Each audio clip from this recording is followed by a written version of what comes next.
Footnote to title. This is not a fancy sketch. I got it from a clergyman who was an instructor at Woolwich 40 years ago and who vouched for its truth. Mark Twain. It was at a banquet in London in honor of one of the 2 or 3 conspicuously illustrious English military names of this generation. For reasons which will presently appear, I will withhold his real name and titles, and call him Lieutenant General Lord Arthur Scoresby, V.C., K.C.B., etc., etc., etc. What a fascination there is in a renowned name. There sat the man, in actual flesh, whom I had heard of so many thousands of times since that day 30 years before, when his name shot suddenly to the zenith from a Crimean battlefield to remain forever celebrated.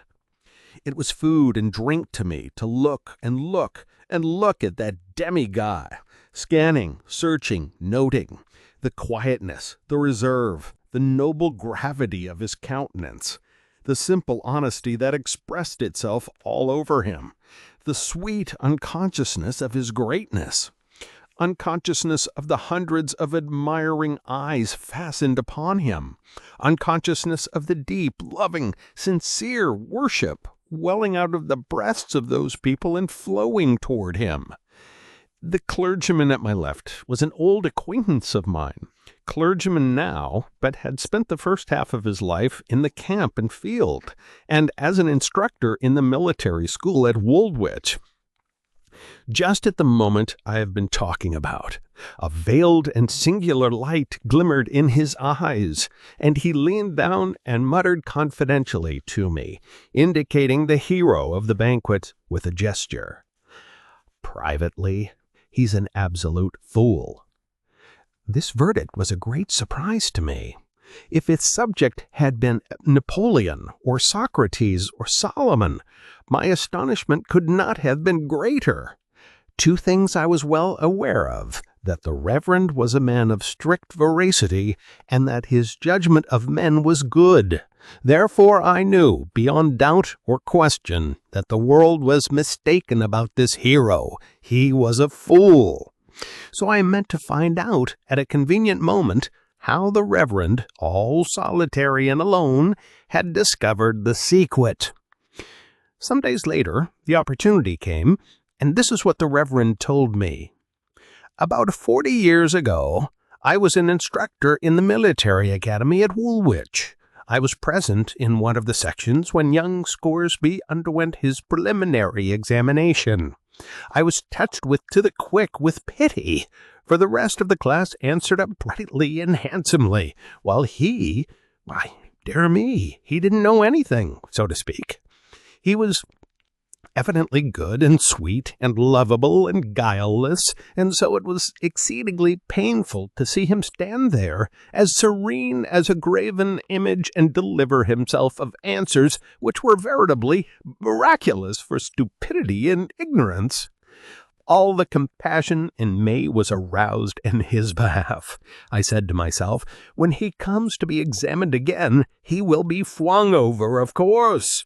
So it will be simply a harmless act of charity to ease his fall as much as I can. I took him aside and found that he knew a little Caesar's history.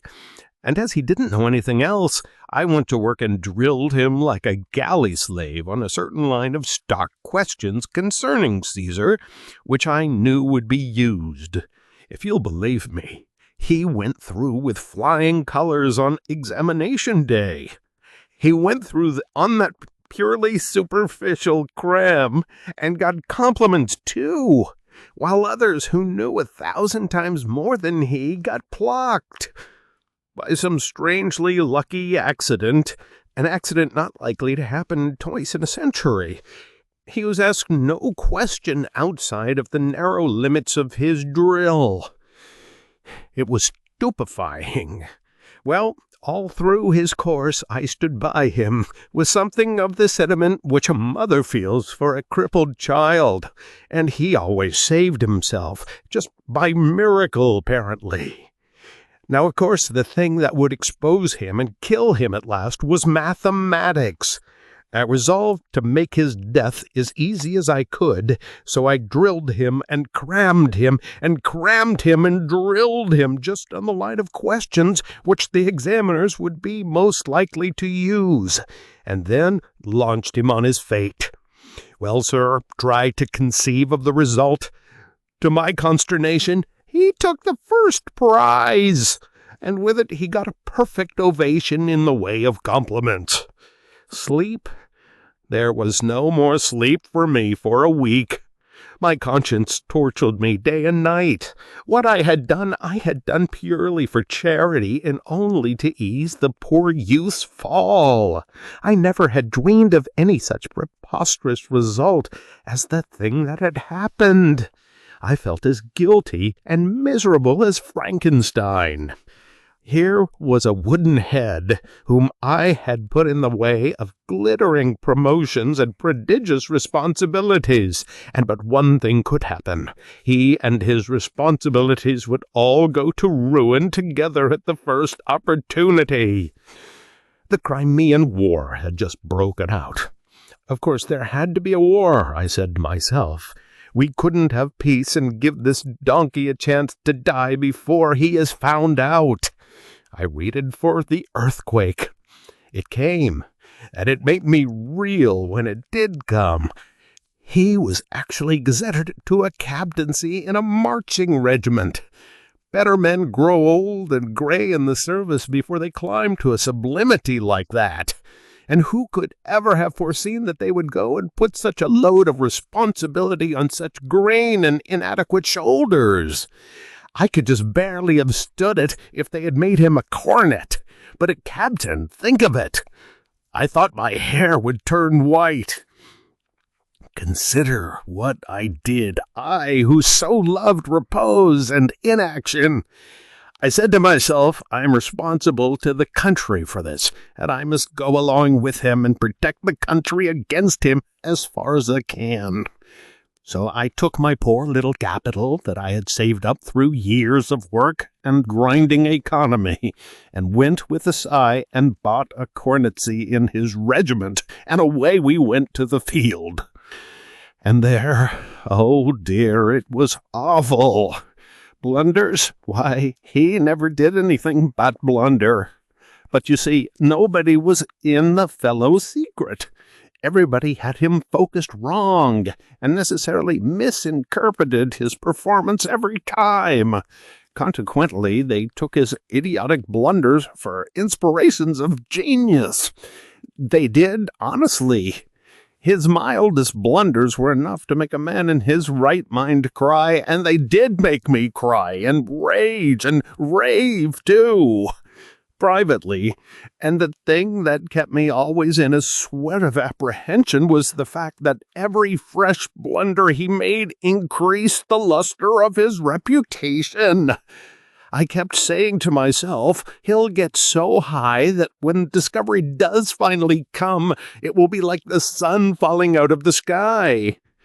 He went right along up, from grade to grade over the dead bodies of his superiors, until at last in the hottest moment of the Battle of Blank, down went our colonel, and my heart jumped into my mouth, for Scoresby was next in rank. Now for it, said I. Well, I'll land on Sheol in 10 minutes, sure. The battle was awfully hot.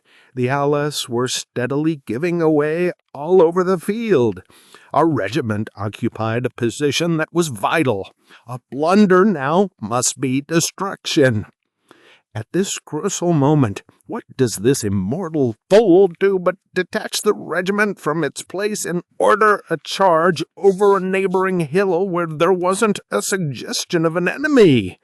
There you go, I said to myself. This is the end at last. And away we did go, and were over the shoulder of the hill before the insane movement could be discovered and stopped. And what did we find? An entire, unsuspecting Russian army in reserve. And what happened? We were eaten up? That is necessarily what would have happened in 99 cases out of 100, but no! Those Russians argued that no single regiment would come browsing around there at such a time. It must be the entire English army, and that the sly Russian game was detected and blocked. So they turned tail, and away they went pell-mell over the hill and down into the field in wild confusion, and we after them. They themselves broke the solid Russian center in the field and tore through, and in no time there was the most tremendous rout you ever saw, and the defeat of the Allies was turned into a sweeping and splendid victory. Marshal Kenner Robert looked on, dizzy with astonishment and admiration and delight, and sent right off for Scoresby, and hugged him, and decorated him on the field in presence of all the armies. And what was Scoresby's blunder that time? Merely the mistaking his right hand for his left. That was all. An order had come to him to fall back and support our right, and instead he fell forward and went over the hill to the left. But the name he won that day as a marvelous military genius filled the world with his glory, and that glory will never fade while history books last. He is just as good and sweet and lovable and unpretending as a man can be, but he doesn't know enough to come in when it rains. Now that is absolutely true. He is the supremest ass in the universe, and until half an hour ago nobody knew it but himself and me. He's been pursued day by day and year by year by a most phenomenal and astonishing luckiness. He's been a shining soldier in all our wars for a generation. He's littered his whole military life with blunders, and yet has never committed one that didn't make him a knight, or a baronet, or a lord, or something. Look at his breast. Why, he's just clothed in domestic and foreign decorations. Well, sir, every one of 'em is the record of some shouting stupidity or other, and taken together they are proof that the very best thing in all this world that can befall a man is to be born lucky.